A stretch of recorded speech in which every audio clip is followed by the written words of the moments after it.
So, we finally made it to the Western Conference. The overview of the landscape, I think this one is going to be a little bit more straightforward here. I think the stronger seeds might be safe. That's what I have in my notes as far as what I think is going to happen. So let's start with the very first series. The highest seed in the Western Conference, again, they didn't want to go for the President's Trophy, although they could have because the Florida Panthers were so good, but the Colorado Avalanche, they ended up 56, 19, and 7 with 119 points. Still not so bad, huh? And the second wild card in the Central, the Nashville Predators, 45, 30, and 7 for 97 points. It went to the last game of the season as far as which team was going to play against the Colorado Avalanche. Was it going to be Dallas? Was it going to be Nashville? Well, it ended up on the last game of the season that it was going to be the Nashville Predators. So it's going to be Jared Bednar versus John Hynes, the head coaching matchup. So a couple quick points here again, as we've done in the Eastern Conference side of things. Are the favorites ready to roll versus pain to play? And an all-around display versus a punishing display. So as we did in the East, let's do this in the West. The stats on the centerpieces. Mikko Rantanen, we'll start with the Colorado Avalanche. 76 games played, 36 goals, 56 assists, 92 points, a staggering plus 35. And let's tell you, these numbers keep going higher for the most part. Nathan MacKinnon, a little bit injured, but he had an incredible year again. 65 games played, 32 goals, 56 assists, 88 points, plus 22. Nazem Kadri, my goodness, what a year for him, career year. 71 games played, 28 goals, 59 assists, 87 points, plus 13. Andre Burakovsky, coming over from the Washington Capitals in the offseason. 80 games played, 22 goals, 39 assists, 61 points, plus 18. Gabriel Landeskog, don't really know about his health status, as whether or not he's going to be ready to go in this series so far with the knee issue. He had 51 games played, 30 goals, 29 assists, 59 points, and plus 27 for the captain. Valeri Nichushkin, excellent since coming over from Dallas. Hadn't really worked out in Dallas, worked out in Colorado. 62 games played, 25 goals, 27 assists, 52 points, plus 21. All staggering numbers for the Colorado Avalanche. But more centerpieces on the side of the Nashville Predators. Let's get into it like this. Everybody said Matt Duchene was done. I was not one of those. Everybody laughed at me on that part of it.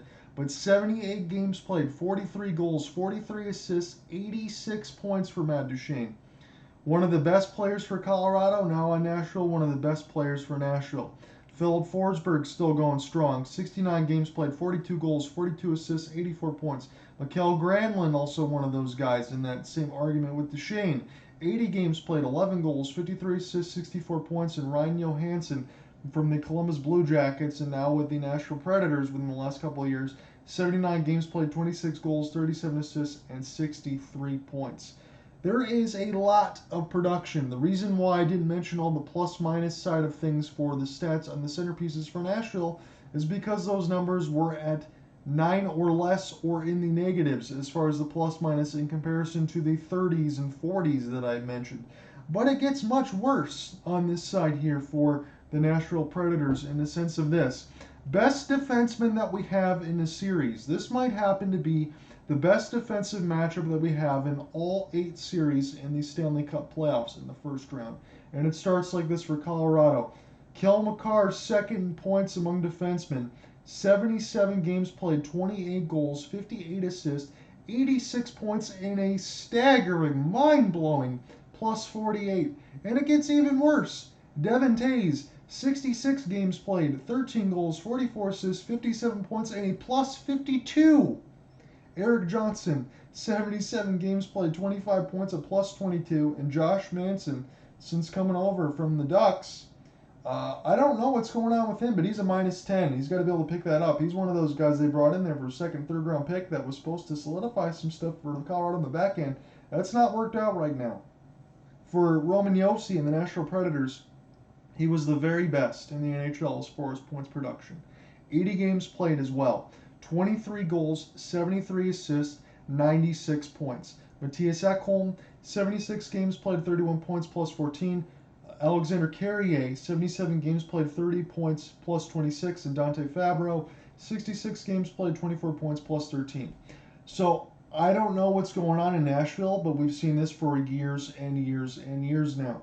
As much as we talk about the participation trophies and people want to sit and look and laugh as far as all this stuff for Nashville, oh, they can't get it done in the playoffs, oh, haha, this and that. Well, the one thing you can say about Nashville, whether it be between Shea Weber, Roman Josi, Any of those guys you want to throw out there, Dante Fabro, Ekholm, everybody else, it doesn't matter. Every single year, Nashville finds a way to draft and cultivate NHL defensemen, put them on there for cheap, and if they move on from them later, they can. They're not moving on from Roman Josi or Ekholm or things like that. But my point being is, they always have NHL-ready defensemen through the draft that's cultivated and developed, put on the back end, and they're to be feared. They're always really good, and they're always really good at playing defense, playing good positioning, throwing the body, can skate, and do all of that. This is where it gets interesting, and this is maybe where I can't always give a prediction, but like everything else in the capsule, I'm still going to do so. So for goaltending, Darcy Kuemper, 57 games played, a 37-12-5 record, a 254 goals against, and a 921 save percentage. And Pavel Francouz, 21 games played, remember most of them through injury, 15-5-1 record, a 255 goals against, and a 916 save percentage. This is where it gets very interesting for Nashville, and this is where it becomes a huge problem. 67 games played for Juuse Saros, 38 wins, 25 losses, and then 3 overtime losses. That's how you get the 38, 25, and 3. 264 goals against and a 918 save percentage. And David Rittich, 17 games played, a 6-3-4 record with a 357 and an 886. And Connor Ingram is also the rookie. Why did I mention this? Because Juuse Saros sustained a leg injury in the Calgary game, and they don't know about his status as far as ready to go for Game 1 and Game 2. Juuse Saros might not be able to get in the pipes there for the Nashville Predators. Again, 67 games played, 38, 25, and 3, a 264, and a 918 save percentage. He's the one that's had the very heavy workload here for Nashville. If he can't go, and this rests on David Rittich and rookie Connor Ingram, this series is over. There really is. There's nothing else to say about it. I don't care how good all the forwards are. And we talk about Matt Duchene, and we talk about Granlund, and we talk about Forsberg. Great years. Johansen, same thing too. And the defense is excellent. But Colorado, with their offense and everything else, is still going to be able to get so many shots toward that blue paint and cause so much pressure that if Juuse Saros can't play in this series, it's done. So Nashville's going to lay the boom, and this is going to be one of those things that they're going to have to do. An NHL leading 2,470 hits, 265 more than any playoff team that was left. The Bruins were third. The crazy part was the Ottawa Senators, who've been long eliminated, were second, 2,417. But who's going to stop Colorado's offense? I don't care about how many body checks you throw, hip checks, punishing play, and Nashville's going to be able to do that. They love to play the body more than anybody else, and they're damn good at it because they don't take penalties and they don't do stupid things. But are they going to be able to stop Colorado's offense? There isn't a single team in the league that have been able to stop Colorado's offense. I understand everybody talks about the Florida Panthers in the East. Colorado is one of those teams to be feared. Now, Colorado within the last couple of years have been favored, and for good reason, but they've not lived up to the expectations and the billing. Vegas has favored them the last couple of years. Now the goaltending is there. Again, for me, maybe Darcy Kuemper and Pavel Francouz aren't the high priority names because the team is so good around them between offense and defense. It's fine. And I think for this point, finally I will say that it's fine. They don't have to have a superstar goaltender. I think it was the best thing for Colorado to do to not go after Marc-Andre Fleury. You don't need to add everything else to the cap. Go with what you got. You have so much reinforcements on offense. Your defense is so good on the back end. These guys should be good enough to get it done. Is anybody going to be able to stop Colorado's offense? No. I don't care who it is. No. I will say this to you. So again, who wins the series? Well, I give reasons for both teams. So let's start this on the other side for once. So for the Nashville Predators, let's say Juuse Saros is completely healthy. Let's say some of those big-time body checks sustain an injury for something for Colorado. It can happen. Injuries are part of the game.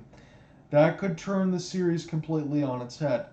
Having a physical series, again, Colorado and Joe Sakic, they brought in some of these other pieces there with Cogliano, Helm, some of the other guys in the back end that they had in there before. They have a lot of speed, physicality, and things like that. They can play any way that you want to try to match up with Nashville. And they're going to have to be because this is going to be a physical series here, and Colorado better be ready for it. And I imagine they're going to be. Their team is deep all the way around, so they can kind of play all the way around. But if Saros can go. If the physical punishment kind of gets into Colorado's head a little bit, maybe there's an injury sustained, maybe Saros steals a game or two, Nashville can win this series. Some of the other forwards that we talked about between Forsberg, Johansen, some of the other depth scoring, Duchene and all, they're going to have to do even more. They're going to have to lift even more because the Colorado offense cannot be stopped. I don't care about, I understand how good Roman Josi is and Fabro and Ekholm and everyone else that I talked to with Alexander Carrier being a plus 26. Nashville wasn't the biggest as far as plus minus differential, but that back end has stayed high in that plus minus differential, and they've been very good for a reason. If a lot of those things can work in Nashville's favor, they can definitely win this series. And for Colorado, it's pretty simple. I'm not going to sugarcoat it in the side of things.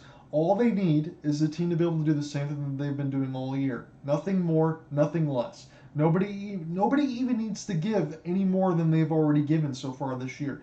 You stay around your statistical averages, maybe even slightly below it, that's still more than enough to be able to get through this series. Again, is there going to be some problems there with Darcy Kemper and Pavel Francouz? Perhaps. They're not the biggest known names, and they're not one of those guys that can go ahead and steal you a series. Although Darcy Kemper's been good, I'm not going to sit there and disqualify all of that. But these guys are not the best of the best between the pipes, and that's maybe the one thing that can go against the Colorado Avalanche. But a lot would have to go wrong for the Colorado Avalanche to lose this series. But I will say this. I know I've been saying 6 games a lot throughout the capsules that we've had so far throughout all of these. Again, this is number 5 of 8.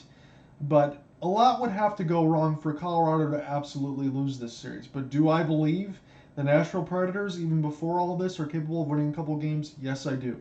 I don't think this is going to be a short series. Hell, I don't think any of these series that we have right now are going to be short series. I don't foresee an ass kicking in any one of these series that we have within these 8. So I say the Colorado Avalanche win this series in 6 games.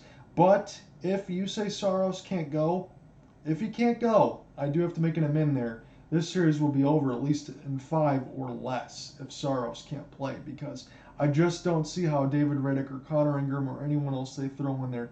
Hell, they'd have to throw in David Ayers, the Zamboni driver, to maybe have a better chance as far as all that stuff if Saros can't play. So if he can't go, this series should be over in 5 or less. But if Saros is there, I absolutely think he's capable of stealing the game. But Colorado still takes this one in 6. A lot would have to go right for Nashville, as we talked about, to be able to kind of stem that tide.